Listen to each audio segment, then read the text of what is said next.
അപ്പോൾ ഡോക്ടറുടെ അഭിപ്രായത്തിൽ ഞാൻ പൂർണ്ണ സംതൃപ്തിയുള്ള ഒരാളാണല്ലേ? മറിച്ച് കരുതേണ്ട കാര്യമൊന്നുമില്ലല്ലോ സാംസൺ. അതെ, അങ്ങനെ കരുതേണ്ട കാര്യമൊന്നുമില്ല. പണം, അംഗീകാരം, സുഖസൗകര്യങ്ങൾ. ആൽബർട്ട് സാംസൺ എന്ന മാസ്റ്റർ ബിൽഡർക്ക് ദൈവകൃപയാൽ എല്ലാ ഭാഗ്യങ്ങളുമുണ്ട്. സംശയം എന്തിന്? ഭാഗ്യം എന്നും നിങ്ങളുടെ കൂടെ ഉണ്ടായിരുന്നു.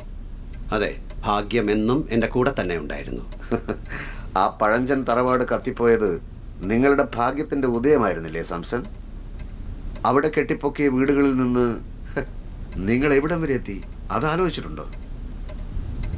പക്ഷെ അതിന് കൊടുക്കേണ്ടി വന്ന വിലയോ ആ തറവാടിനൊപ്പം കത്തിക്കരിഞ്ഞു പോയത് ആലീസിൻ്റെ സമാധാനവും സന്തോഷവുമാണ്.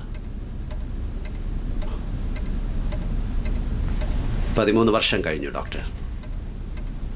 എന്നിട്ടിപ്പോഴും ആലീസ്, അവൾ ശരിക്കും മറ്റൊരാളായിപ്പോയി. സ്വാഭാവികമല്ലേ ആൽബർട്ട്? സ്വന്തം കുടുംബ വീടിൻ്റെ നാശം, കുറെ കഴിഞ്ഞ് 2 കുട്ടികളുടെ മരണം, ആലീസ് സഹിച്ചതോർക്കുമ്പോൾ. തീർച്ചയായും. പക്ഷെ അവളോടൊപ്പം അതൊക്കെ ഞാനും പങ്കിട്ടതല്ലേ. എന്നിട്ട് ഞാൻ മാത്രം മഹാഭാഗ്യവാനാണെന്ന് ഡോക്ടർ പറയുന്നു. ഞാൻ ഉദ്ദേശിച്ചത് നിങ്ങളുടെ പ്രൊഫഷൻ്റെ കാര്യമാണ്. നാട്ടിൻ പുറത്തു നിന്നുള്ള ഒരു പാവം പയ്യൻ മഹാനഗരത്തിലെ ഏറ്റവും വലിയ വാസ്തുശില്പിയായി മാറുക, അതൊരു മഹാഭാഗ്യം തന്നെയല്ലേ? പ്രൊഫഷനിലെ ഉയർച്ചയും താഴ്ചയുമാണ് നമ്മുടെയൊക്കെ ജീവിതം നിർണ്ണയിക്കുന്നത്. പ്രൊഫഷനിലെ ഉയർച്ച സത്യത്തിൽ ഇപ്പോൾ എന്നെ ഭയപ്പെടുത്തുന്നത് അതാണ്. ഭയമോ? നമ്മുടെ ഭാഗ്യത്തെ ആരെങ്കിലും ഭയപ്പെടുമോ? അതെ ഡോക്ടർ, അതെന്നെ വല്ലാതെ ഭയപ്പെടുത്തുന്നു.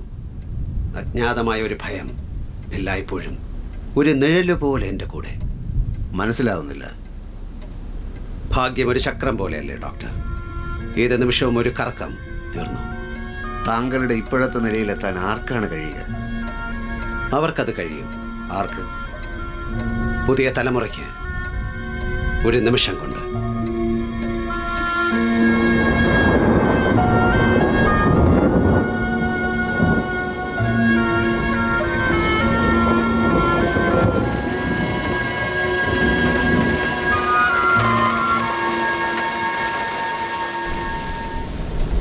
നിങ്ങളത്ര പഴഞ്ചനൊന്നും ആയിട്ടില്ല. മാത്രമല്ല, നിങ്ങളുടെ അടിത്തറ ശക്തമാണ്. അത് തകർക്കാൻ ആർക്കും പറ്റില്ല. മാറ്റം വരുന്നുണ്ട് ഡോക്ടർ. അതധികം ദൂരെയല്ല. ഒരു നാൾ ആരെങ്കിലും ഒരാൾ വന്ന് പറയും, പുറകോട്ട് മാറി നിൽക്ക്. പിന്നെ എല്ലാവരും ചേർന്ന്, സംഘം ചേർന്ന് ആക്രോശിക്കും, വഴിമാറ്, വഴിമാറ്. അതെ, അത് ഉറപ്പാണ് ഡോക്ടർ. ഒരു ദിവസം പുതിയ തലമുറ എൻ്റെ വാതിൽക്കൽ വന്ന് മുട്ടും. എന്തൊക്കെയാണ് ഈ പറയുന്നത്? അന്ന് ആൽബർട്ട് സാംസൺ എന്ന വാസ്തുശില്പി ഒന്നും അല്ലാതാവും. ഡോക്ടർ, എന്താണത്? കാറ്റായിരിക്കും. അല്ല, ആരോ വാതിൽക്കൽ മുട്ടുന്നുണ്ട്.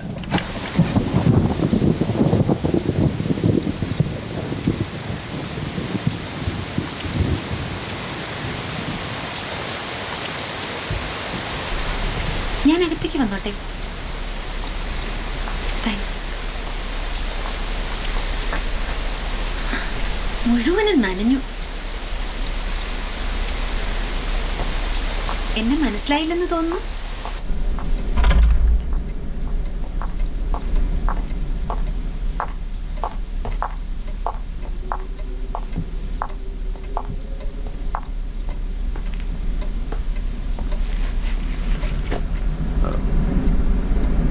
ഞാൻ എവിടെയോ വെച്ച് കണ്ടതുപോലെ. അന്ന് സ്കേറ്റിങ്ങിന് വന്ന കുട്ടികളോടൊപ്പം ഉണ്ടായിരുന്നു ഗോൾഡൻ മൗണ്ടിൽ.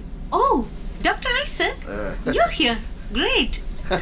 കേട്ടോ ആൽബർട്ട്, അന്ന് ഇവരവിടെ ഉണ്ടാക്കിയ പുകിലൊന്നും പറയണ്ട. ആട്ടവും പാട്ടും മഞ്ഞിലൂടെയുള്ള മനക്കം മറച്ചിലും നല്ല രസമായിരുന്നു. ആ കൂട്ടുകാരൊക്കെ ഇപ്പൊ എവിടെ? അന്നൊരാളുടെ കാല് വീണ് ഒടിഞ്ഞില്ലേ? ഓ, അന്ന് ഡോക്ടറും കൂടി ഇല്ലായിരുന്നെങ്കിൽ ഞങ്ങൾ വിഷമിച്ചു പോയേനെ. കുട്ടി എപ്പോഴാണ് പട്ടണത്തിലെത്തിയത്? ഇപ്പൊ എത്തിയതേ ഉള്ളൂ. ഒറ്റയ്ക്കാണോ? അതെ. അപ്പന്റെ പേര് ഞാൻ ഇപ്പോഴും ഓർക്കുന്നു. മിസ്റ്റർ വർഗീസ് കാട്ടുങ്കൽ, ശരിയല്ലേ? ശരിയാണ്. അപ്പോൾ സ്നോഡയിലെ ഡോക്ടർ വർഗീസ് കാട്ടുങ്കലിന്റെ മകളാണല്ലേ? അല്ലാതെ ഞാൻ മറ്റാരുടെ മകളാകാനാണ്? എന്നാൽ നാം അവിടെ വെച്ച് കണ്ടിട്ടുണ്ട്. അന്ന് ഞാൻ ആ പഴയ പള്ളിക്ക് ഗോപുരം പണിഞ്ഞിരുന്നപ്പോൾ. അതെ, അപ്പോൾ തന്നെയാണ് നാം കണ്ടത്. എത്ര വർഷങ്ങൾക്ക് മുമ്പാണത്? കൃത്യമായി 10 വർഷങ്ങൾക്ക് മുമ്പ്. അന്ന് താൻ ഒരു കൊച്ചു കുട്ടിയായിരുന്നിരിക്കണം. എനിക്കന്ന് 12 വയസ്സുണ്ടായിരുന്നു. വരൂ, ഇരിക്കൂ. ഈ നഗരത്തിൽ ആദ്യമായിട്ടാണോ വരുന്നത്? അതെ, ആദ്യമായി.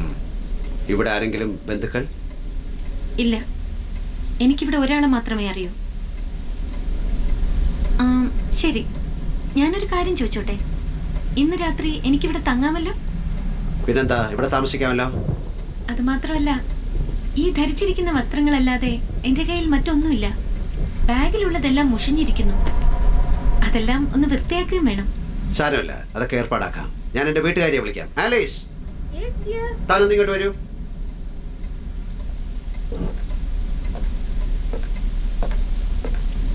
നമുക്കൊരു വിരുന്നുകാരിയുണ്ട്, മിസ് വർഗീസ് കാട്ടുങ്കൽ. എനിക്കും ഡോക്ടർക്ക് നേരത്തെ പരിചയമുള്ള കുട്ടിയാണ്. ഇന്ന് രാത്രി ഇവിടെ തങ്ങാമോ എന്ന് ചോദിക്കുന്നു. ഇവിടെ with us? Oh, why not? You're welcome. Miss? Varghese. Bags? No, ഇത് മാത്രമേ ഉള്ളൂ. Oh. Come on, doctor. Let's have dinner. Yes.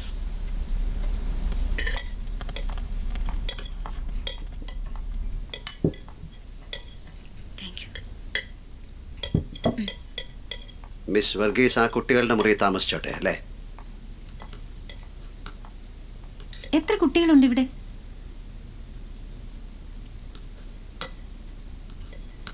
ഞങ്ങൾക്ക് കുട്ടികളൊന്നുമില്ല. തനിക്ക് ഇന്നത്തേക്ക് ഇവിടുത്തെ കുട്ടിയാകാം. എന്താ? ആൽബർട്ട്, നിങ്ങളുടെ പ്രവചനം ഫലിച്ചതുപോലുണ്ട്. എന്ത് പ്രവചനം? പുതിയ തലമുറ വരികയും നിങ്ങളുടെ കഥകിൽ മുട്ടുകയും ചെയ്തു. ഓ, അതോ? അത് വേറൊരു അർത്ഥത്തിലല്ലേ? Miss Varghese? I suppose it was a long journey? Yes, it was. But I'm not tired. എന്നാലും ഇന്ന് ഞാൻ ബോധം കെട്ട് ഉറങ്ങും. സുഖമായി ഉറങ്ങുകയും സ്വപ്നം കാണുകയും ചെയ്യും. രാത്രി സ്വപ്നം കാണുക പതിവുണ്ടല്ലേ? അതെ, ഞാൻ എന്നും സ്വപ്നം കാണാറുണ്ട്.